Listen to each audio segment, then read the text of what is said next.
หน้าแซงพี่น้องไอ้ตอนนี้เนาะเป็นข่าวว่าแถวคือเป็นกาเข้าเลยครับเป็นหน้าปังหน้าปังบ้านอื่นหน้าแซงหน้าแซงว่ามีน้ำตลอดเลยนี่เนาะเปิดที่ได้ไฟน้ำทางเลยทั้งพี่เป็นมีน้ำตลอดพี่น้องไอ้เนาะเห็นหน้าแซงพุ่นน่ะป้าทางนี้ก็แต่ว่าแถวบ้านท่านนี่บ่ค่อยมีเนาะมีแต่ส่วนหลายมีแต่ทางนี้พี่น้องเนาะประเทศหน้าแซงก็แต่ก่อนเพิ่นก็ไม่ได้เห็นเลยอ่ะ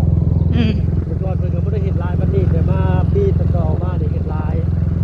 มันได้ผลผลิตดีแต่ว่าเมื่อก่อนน้ำมีตลอดมันมีอ่างเก็บน้ำแม่เป็นแต่เฮ็ดอยู่ดอกเนาะแม่แบบว่ามีน้ำตลอดนะบ่ได้เพิ่นเปิดเป็นช่วงเลยค่ะน้ำเปิดหน้ามาให้หน้าเห็นหน้าเพิ่นก็คือหอยามนี่แหละบ่แม่นคือเพิ่นพี่น้องอยู่นั่นเพิ่นเก็บไฟหลายนี่พี่น้องเอ้ยเนาะพากันมาบ้านพี่น้องเอ้ยเมื่อเช้านี้เนาะพากันมาเยี่ยมทางยายเพิ่นแบบว่ายังบ่ได้ถ่ายทำทางยายเพิ่นเป็นจังไดก็เข้าไปเบิ่งน้ำช่อง YouTube ป้าเพิ่งพี่น้องเอ้ยว่าทำป้าเพิ่งเพิ่นถ่ายเมื่อเช้านี้เนาะเพิ่นจะถ่ายน้อยนึงพี่น้อยเนาะนั่งกัดน้ำตาบ่ได้ยันบ่รู้ว่าให้เยี่ยมยายเพิ่นบ่สบายพี่น้องเอ้ยบ่สบายหลายมื้อแล้วแหละหลังจากเพิ่นมาแต่โรงหมอก็ยังบ่ได้มาเยี่ยมเพิ่นเลยพอดีทางมาเพิ่งเพิ่นลงมาแต่เซปูนเนาะก็เลยมาพร้อมเพิ่นเท่าสิพาไปใส่เท่าพอก่อนแป๊บนึงไปเลยบัดนี้เกือบเพียสิพาไปใส่ก่อนจะว่านะพาไปเบิ่งเนาะมีเพิ่นขอความช่วยเหลือมาทางบ่าวบุญสารวัตรนี่เลยเนาะพอดีทางบ่าวบุญสารวัตรเพิ่นยังอยู่เซปูนเนาะฝากให้มาเบิ่งก่อนแน่ว่าเป็นอะไรพอดีมันใกล้บ้านเนาะประมาณ10 ลักใกล้บ่10 ลักเลยขึ้นฮอดโอ้ถ้าเป็น10 ลักเนาะประมาณ8 ลักเนาะเฮ็ดเป็นหยังก็เป็นคือว่าเป็นพิการนี่แหละจักสาเหตุว่าชักยานี่แหละพี่น้อยเนาะยังบ่ฮู้เนี่ยชักก็ลองกันคือว่าเขาเป็นทางช่องว่าเพิ่นพิการนี่เลยว่าไปให้บ่าวบุญสารวัตรไปเบิ่งน้องที่เฮาติ๊กเนาะอยู่บ้านเรือนพูดว่าติ่งโดยเป็นพิการแต่สาเหตุนะแต่ได้มาข่าวว่าทางที่มันก็เป็นบอกว่าเป็นโควิดทางยากันโควิดเลยก็เป็นพิการไปเลยเนาะเราจะได้สร้างบ้านเนาะทางเรากับผู้เนี่ยครับกับพอดียังไปอยู่นี่ก็มาแค่นึงไปเลยเนาะเพราะอะไรมันเท่าทุนไปก่อนเพื่อทีมงานมีเวลาเราจะได้ย่อยกันมาเบิ่งไปเลยเนาะตามรูปแบบนี้การนอนจังได้เงินหรือบ่ปลาลูกน้องกำลังพากันขับรถออกไปน้องอินเตอร์เพิ่นไว้น้ำยาเพิ่นเนาะดีทางว่าเบิ่งเพิ่นให้ออกมาจับเข้าให้พี่น้องเอ้ยจับกล้องเลยเราทำกันเลยนะเราอยู่บนร้านนี่ป่าวป่าพากันมาแต่เช้าเมื่อเช้านี่เนาะเพราะว่ามาสวยกันแดดออกพี่น้องเอ้ยมาน้องอินเตอร์เพิ่นมาแต่เช้าแดดออกเลยมันร้อนบ่แดดแห้งเลยเนาะแดดมุกเทา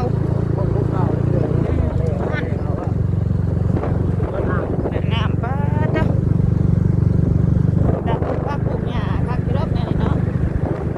มีน้ำมาไหลมาตลอด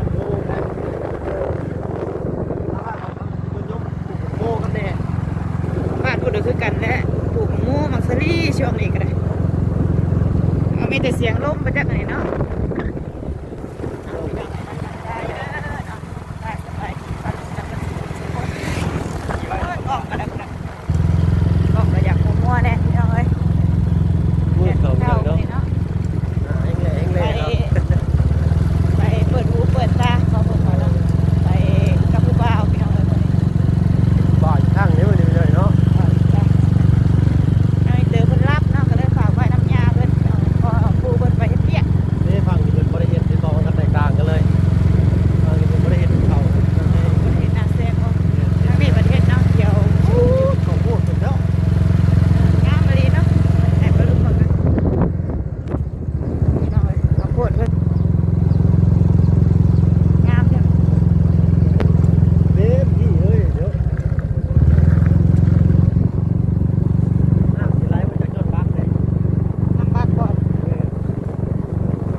รื่องซอยหายใจพี่น้องนะเพิ่นหายใจยาก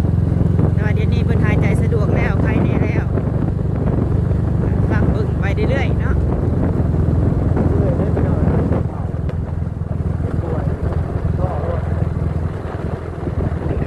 พ่อกันที่พูดอะไรพี่น้องเอ้ยยันว่าเบาหลายก็บ่ได้ยินเสียงลมมาหอเถือนฮอดซานเพิ่นแล้วพี่น้องเอ้ยเนาะในทางบ่เพิ่งเพิ่นสัมภาษณ์อยู่ทางในพุ่นแหละพี่น้องเอ้ยตอนนี้เพิ่นก็เฮ็ดดองอยู่เฮือนใกล้พี่น้องเอ้ยเนาะเปิดเพลงเสียงดังจักสิได้หรือบ่พี่น้องเอ้ยเนาะอันนี้ก็คือเฮือนซานของน้องติงเพิ่นเนาะเพิ่นเป็นร้อยพี่น้องเอ้ยเนาะคอยย่างคอยคานไปเพิ่นว่าไปใส่ก็บ่สะดวกสบายเนาะห้องน้ำก็อยู่นอกพี่น้องเอ้ยเพิ่นนอนอยู่รูมพี่อยู่ในคนเดียวเพิ่นเนาะ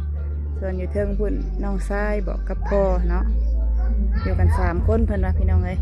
พ่อแน่เพิ่นแน่แล้วก็น้องชายแน่เนาะน้องชายก็เป็นผู้บ่าวแล้วเพิ่นว่าแต่ว่ายังบ่เห็นหน้าเห็นตาเพิ่นหรอกพี่น้องเอ้ยมาก็พอดีเห็นเพิ่นนอนอยู่เตียงนี่พอดีเนาะให้ทางว่าเพิ่นสัมภาษณ์น้องเนาะเพราะว่าเพิ่นอายุ26ปีพี่น้องเอ้ยนายเพิ่นแหละ มีลูก7 คน นี่ก็บอนอยู่บอนเศร้าเพิ่นพี่น้องเลยไปนอนอยู่รูมพี่ผู้เดียวเนาะ ถ้าลูกหลานเนาะมีน้องคนนึงคนที่3น้อง4 คนเลย เป็นไงเด้อ เนาะ เด้อ เพิ่น สบายดี เนาะก็ให้แม่นั่นมานำพี่เด้อเนาะเพราะว่า เลย ลูกนอนนั่นน่ะเนาะมาเป็นหมู่กันว่าซั่นซะมาให้เบิ่งการทำงานของมนุษย์ผัวว้าวขอโทษขออภัยเนาะ เป็นไงเด้อสภาพน้องเพิ่นแล้วเลย โดยก็มีแต่ว่าสิอันแรกก็มาเบิ่งก่อนพี่น้องเบิ่งต้นถ้าว่าเบิ่งมีหยังมีแต่มีนี่แหละเนาะก็เฮงเฮาเองนี่แหละซอยกันพี่น้อยเนาะเฮาก็มีบ่หลายมีน้อยซอยน้อยมีหลายก็ซอยหลายเนาะบ่คือช่วงก่อนๆเด้อเนาะเพิ่นมีทุกอย่างสองทุกอย่างสี่เฮาก็ซ้ำเฮานี่แหละพี่น้อยเนาะเอาถ้าว่าลุง FC เนาะมียาดีบ่หรือว่าวิธีใดที่ว่าเบิ่งแล้วมันสิเป็นตาหายตายังก็คอมเมนต์เข้ามาคือจังไดเนาะพอสิช่วยเหลือน้องเพิ่นได้ให้ช่วยเหลือตัวเองได้หลายกว่านี้ขึ้นกว่าเก่าหั่นนะเนาะ เริ่มต้นนี่แล้วเป็นหยังก็ก่อนที่สิมาเป็นแบบนี้หั้นนะ เริ่มต้นเป็นบอกว่ามาถึงกรุงเทพเป็นโควิดในสิวัคซีน ฉีดวัคซีนแล้วเป็นมาเลยบ่จักปีแล้วจะเป็นมัน3 ปีเลย โควิดรอบสุดท้ายแล้วเนาะ โควิด 19เนาะเป็นฉีดยากันโควิดเนาะก็เป็นมาเลยพี่น้องบ่ฮู้ว่าเกี่ยวกับยาหรือบ่ บางคนกับผมร่วงหมดน่าจะบ่แม่นเนาะเพราะว่าคือเราถามมาแหละว่าชาวบ้านเพิ่นก็ว่าทั้งแม่เพิ่นก็เป็นเนาะแต่ทางญาติเพิ่นก็เป็นอีกเนาะแต่ว่ามันสิเป็นเนาะที่นี่บ่โรคกรรมพันธุ์หรือว่าเป็นโรคนี่นะแล้วก็ถาม แน่เด้อ ที่ผู้ฮู้พี่น้อยเนาะว่าโรคนี้เป็นโรคหยังหั่นน่ะอยากให้ว่าแนะนำกันเข้ามาพี่น้อยเนาะว่าพอสิมีวิธีรักษาบ่เนาะให้น้องเพิ่นย่างได้เพิ่นเป็นดีนะเนาะพี่น้อยเนาะ ก็บ่ได้บ่เช้าเพิ่นพี่น้องเอ้ย เพิ่นเช้าเพิ่น เพิ่นนอนอยู่นี่คนเดียวเนาะ กินข้าวกินน้ำก็กินเองได้เนาะ มื้อนี้พาปลาลุงมา ได้เฮ็ดอยู่กินบ่ได้ เรียกน้ำบ่เพิ่งพี่น้องเอ้ยฝากน้องอินเตอร์เพิ่นไว้น้ำยาเพิ่นเนาะเพิ่นรับพี่น้องเอ้ยก็เลยถือโอกาสน้องมาข้างนอกน้ำเพิ่นเนาะเป็นมื้อกล้องให้เพิ่นน้ำแน่มาเบิ่งเพิ่นซานเพิ่นเลย กุ้มบ่ปีหนึงนี่ข้าวกินบ่ปีหนึง ให้ทางมาเพิ่งเพิ่นสัมภาษณ์ก่อนเนาะจะน่าออกไปนั่งถ่ายอยู่นอกก็ได้พี่น้องเอ้ย กุ้มเนาะ เดี๋ยวบ่ เลยจะมีแต่ว่ามีพากันตาวคืนเมื่อแล้วแบบข้างนอกน้องอินเตอร์เป็น ตื่นหรือยังตอนนี้ ฝากไว้น้ำ เอา ยา สรุปเลยกับพี่หน่อยเนาะเคสน้องมันน้องติ้งเนาะเราบุญส่งสื่อว่าน้องติ้งให้มาเบิ่งก่อนเป็นง่ายๆเป็นก็เป็นพิการยันเป็นกล้ามเนื้ออ่อนแรงพี่หน่อยเนาะกล้ามเนื้อล้าแบบเป็นใช้แขนได้ปกติเนาะ แค่นี้ยังมีเหือกมีแห้งคือเก่าแต่สั้นนิดนึงคล้ายๆน้องแล้วเด้อพี่น้องน้องต้นกล้าเป็นอีกเคสหนึ่งที่คล้ายเครื่องคือกันน่าจะเป็นคือกันนี่แหละน้องต้นกล้าเพิ่นก็บ่ได้เป็นวันแต่เกิดได้น้องเพิ่นนี่มาเป็นไข่แล้วก็ซักแล้วก็กล้ามเนื้ออ่อนแรงประมาณนี้ถ้าว่าฝั่งไทยน่าสิเป็นที่พี่น้องเฮาเพิ่นก็บ่ฮู้คักบ่ได้แล้วพาเพิ่นไปลมยานะลมควันนั่นแหละก็กระตุ้นเส้นประสาทฟังเข็มเลยก็ไฟฟ้าช็อตเส้นประสาทนี่เวลาฟังเข็มลงไปแหละเพิ่นเปิดกระแสไฟแล้วมันสิเส้นทางกสิกรรมมาเต้นตึกแบบเครื่องปั๊มหัวใจอ่ะนะจากเส้นที่ตายไปได้สิบ่โดยบ่เพิ่นก็บ่ฮู้เชื่อเราเป็นบ่ฮู้การแพทย์แต่ว่าสันนิษฐานนะเนาะถ้าว่าบ่เพิ่นว่าผิดพลาดประการใดก็กราบขอโทษขออภัยนำเด้อพี่น้องเด้อเนาะเอาก็มีแต่เป็นกำลังใจให้ทางชาวสิงห์เพิ่นเนาะสู้ๆเนาะก็ถ้าว่าเบิ่งเข้ามารอบหน้าสิบ่แน่เนาะถ้าว่าวุ่นเพิ่นว่างเพิ่นยังทีมงานอาจสิเข้ามาเบิ่งนั่นก็มีเนาะเพราะว่ายังมีโอกาสประมาณ 40% เนาะอันนี้เพิ่นยังประคองตัวเองย่างได้เด้อพี่น้องเนาะเว้าแค่ประคองย่างเข้ามาห้องนะถ้าว่าเพิ่นก็บ่ได้อยากเจตนาให้เพิ่นย่างเข้ามาแต่อยากเบิ่งอยากฮู้อาการเนาะเพื่อว่าบ่รู้วิธีมีวิธีรักษาแบบว่าพื้นบ้านบ่แบบยาหนาเนาะการบำรุงบำบัดใดๆก็ว่ากันไปก็แนะนำกันไปพี่น้อยเนาะมีแต่สู้ๆเปิดคลิปอันน้องต้นกล้าเพิ่นเบิ่งกินนี่ยิ้มแล้วก็ได้มีกำลังใจเด้อเนาะเพิ่นอยู่ผู้หญิงผู้เดียวพี่น้อยในเรือนนี่เอื้อยน้องออกมีครอบมีครัวขอพาพี่น้อยเนาะทั้งน้องชายก็ไปรุ่นเป็นบ่าวพี่น้อยเนาะจักกินอะไรอยู่อะไรก็ค่ำพุ่นแหละมาเฮือนมาซ่านบ่ค่ำเพิ่นบอกเพิ่นมากันมาเมื่อบ่ได้มาบางมื้อบ่ได้มาเลยตามภาษาวัยรุ่นพี่น้อยเนาะบ่ได้อยู่บ่เพิ่นก็เป็นวัยรุ่นน้องวัยรุ่นปีฮอดบ่16 7น้อยหัวเช้าปีแล้วกำลังแตกบ่าวพี่น้อยเนาะกำลังวัยรุ่นเจ้าเฮียนทั้งของใดอ่านออกเขียนได้พี่เนาะบ่ได้เฮียนเลยโอ้ตะกี้10กว่าปีลางทางบ้านดงคูนี่ยังกินข้าวในทางบ้านเข้าว่าง่ายจะรุ่นนี้รุ่นบุกเบิกแบบว่าไปกรุงเทพเนาะทางบ้านเพิ่นนะรุ่นบ่เพิ่นที่รุ่นหน้ารุ่นหน้าของบ่เพิ่นครับรู้จักไปกรุงเทพแล้วแต่ว่าเคลื่อนมาจาก10กิโลจากบ้านบ่เพิ่นมาบ้านโนนคูนี้แต่มันอยู่ทำเล่าคาเดียวบอกกับบ่เพิ่นเพิ่นน่าก็สิจากกรุงเทพนะเนาะทางบ้านบ่เพิ่นก็สิรู้จักไปก่อนซั่นซะตะกี้เพิ่นก็เฮ็ดหน้าบ่ได้เฮ็ดหน้าปีหน้าปังที่ขนาดนี้แต่อันนี้เพิ่นเฮ็ดตลอดเลยเนาะอันถือว่ายังดีนะเพิ่นยังมีเขาตั้ง20กว่ากระสอบแต่เพิ่นเฮ็ด2เทื่อเนาะแต่ละปีนะซั่นแล้วบ่คุ้มกินแน่นอนเลยเป็นเลยเนาะอยู่กับพ่อกับน้องชาย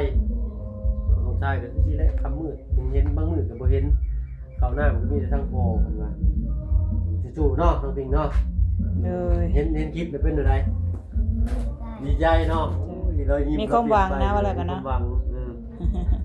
คลิปน้องต้นกล้าเพิ่นเบิ่งพี่น้องเอ้ยแต่ว่าเพิ่นว่าบ่มีเงินในการรักษาเนี่ยพี่น้อยเนาะ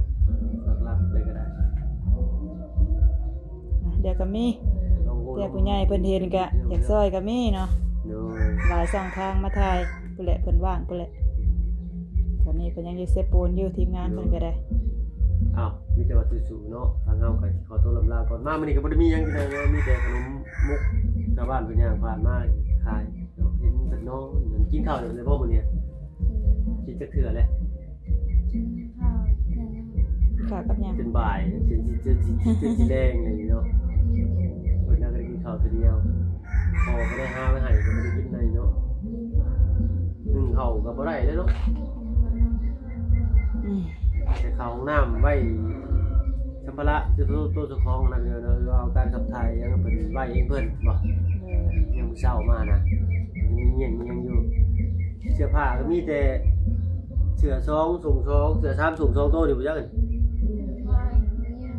ไผซักผ้าให้นะแต่แขนเรายังใช้ได้โอ้พี่น้อยเนาะเรายังซักผ้าได้อยู่ปะไว้หึงเรียนสิชุดลูกก็ดีจังป้าเฮ็ดว่าเสียงเพลงสิเข้าบ่จักอันไปซะแล้วถ้าว่าเพิ่นก็สิขอตัวลำลาเด้อซะเด้อเนาะพี่น้อยเนาะผู้ใดผู้พ่อกันอยู่บ้าน2เนาะน้อยเด้อสู้ๆเด้อสู้ๆเนาะ เลย เจ้ามือจะเป็นเปิดเบิ่งคลิปลงต้นกล้าเด้อน้องแล้วสิกินก็ไปน้องแล้ว เลย ชื่อ YouTube มาเบิ่งแต่ว่าเบิ่งให้หล่ะเนาะเสือแดงๆเนาะยืนยิ้มอยู่ กี่ได้แน่ตีบ่ คิดได้คือมูเราพี่น้องเนาะเอาไปแล้วพี่น้องเนาะออกอะไรยังไง ไปสบายดีเด้อเพื่อนข้างๆเพิ่นจัดงานดองพี่น้องเลยเนาะ สู้ เด้อไปกลับก่อนเด้อใส่อันนั้นให้เพิ่นนะบ่ ได้สิเขามาเยี่ยมมายามใหม่เด้อ เด้อไปพี่น้องเลยเนาะ เบิ่งเด้อ เพิ่นมีงานดองอยู่ข้างๆก็เลยยันว่าเพลงเข้าพี่น้องเลยเนาะยันฟังมาได้ เบิ่งกระเป๋าแล้วอยู่นอกได้นี่ที่ออกมานอกบ่โอเคเราจะเลยน้อยดิกระเป๋าแล้วพี่ สิออกมาเลยบ่ไปใส่ เอากับเพิ่นก็ค่อยง่ายเพิ่นก็ไปสู่งานกรุงเทพเพื่ออยากให้ทางบ้านมีชีวิตที่ดีขึ้นกว่าเก่าว่าซั่นซะ เด้อ เนาะบ่นำซ้ำกลับมาช่วงโควิดก็กลับเนื้ออ่อนแรงอยู่ว่าแนวใดเนาะถ้าไปตรวจเบิ่งทางแพทย์หมอเพิ่นก็น่าสิว่ากลับเนื้ออ่อนแรงนี่แหละแล้วเพราะว่าคิดลงต้นกล้าก็เป็นแบบนี้เอาไปพี่น้อยเนาะพอๆกันแหละ โอ้ยพี่น้องเอ้ยเนาะเมื่อหาเบิ่งน้องอินเตอร์เพิ่นก่อนบัดนี้พี่น้องเอ้ยนอนโดนเติบเลยฝากไว้นำแม่ย่าเพิ่นเนาะทางพ่อปู่เพิ่นไปเฮ็ดเวียกนี่แหละพี่น้องเอ้ยเนาะเฮือนซานเพิ่นก็ได้ธรรมดาคนเฮาอยู่ไป ไปพอละมัน พอแล้วพี่น้องเอ้ยเสียงเพลงเข้ากล้องสวัสดีเด้อสบายดีเด้อปะเด้อ